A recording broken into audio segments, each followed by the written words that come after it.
Laïna, je suis là pour recevoir et transmettre le dernier message de cette série de 11.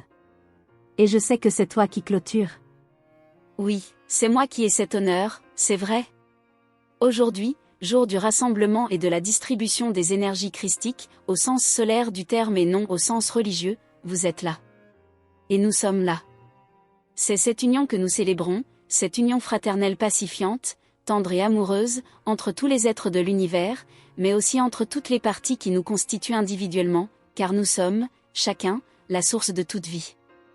Vous serez peut-être surpris que je vous parle aujourd'hui d'énergie christique. C'est pourtant bien l'énergie dont nous parlons depuis le début. Quand nous parlons de l'esprit du soleil, Christos est son autre nom. Il est le plus grand être conscient de votre système, fils d'un père dont la conscience est à son tour plus large et de dimension galactique. Toute cette hiérarchie est une chaîne de transformation de l'énergie de vie, de la conscience. Et, non, nous ne sommes pas seulement les ultimes petits rouages de cette grande mécanique. Nous sommes cela, et sommes en même temps l'ensemble. Nous avons le choix de placer notre conscience sur chaque plan particulier et de nous réhabituer à sa charge de lumière et d'amour. C'est notre mission humaine, relier les plans du cosmos, voyager entre eux, et s'aimer le parfum d'un coin d'univers d'un lieu à l'autre.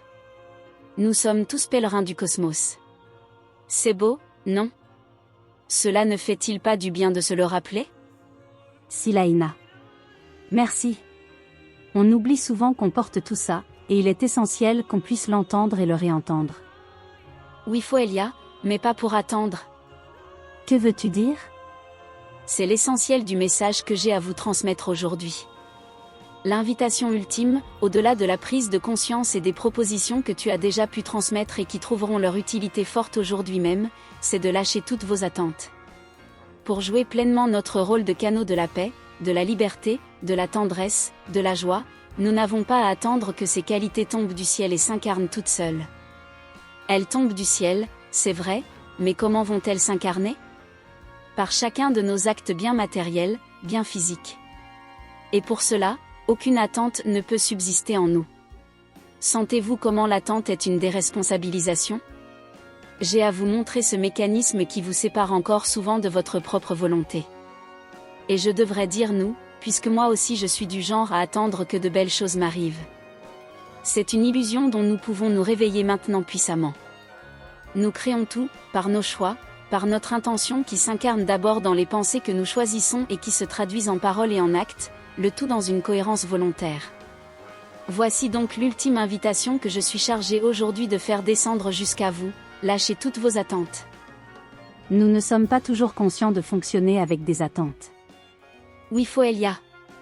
C'est bien pour ça que cet échange entre nous existe et prend cette forme. Une fois de plus, il s'agit d'un rappel de conscience. Vous pouvez simplement scanner tout votre être et tenter d'y déceler toutes les attentes qui s'y trouvent encore. Vous attendez peut-être l'illumination, notre apparition ou je ne sais quoi encore. Regardez tout ça en face. En réalité, c'est beau et pratique. Pratique dans quel sens? Dans le sens où toute attente décelée en vous correspond à une responsabilité que votre âme souhaite prendre. Si, par exemple, vous êtes dans l'attente que les choses bougent, c'est parce que votre âme souhaite bouger dans la direction exacte de celle que vous renvoie votre attente.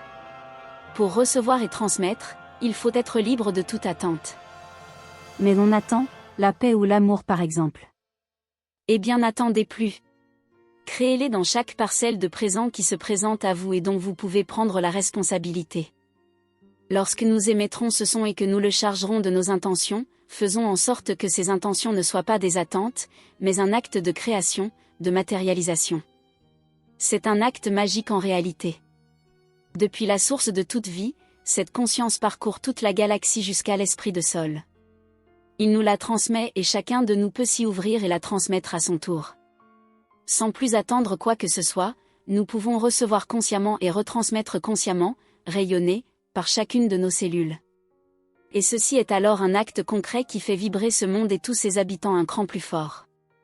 Et, au sein de cette expérience, nous pourrons peut-être ressentir que nous ne sommes pas seulement ces petits corps vibrants, mais toute la vie qui pulse, sans commencement ni fin. Et je vous l'assure, pour l'avoir déjà vécu, que c'est une expérience fondatrice délicieuse. Merci Laïna. Rien à rajouter. Il n'y a plus qu'à le vivre du mieux qu'on peut. Oui, simplement et joyeusement. Je nous souhaite une belle fête de réception-transmission à tous.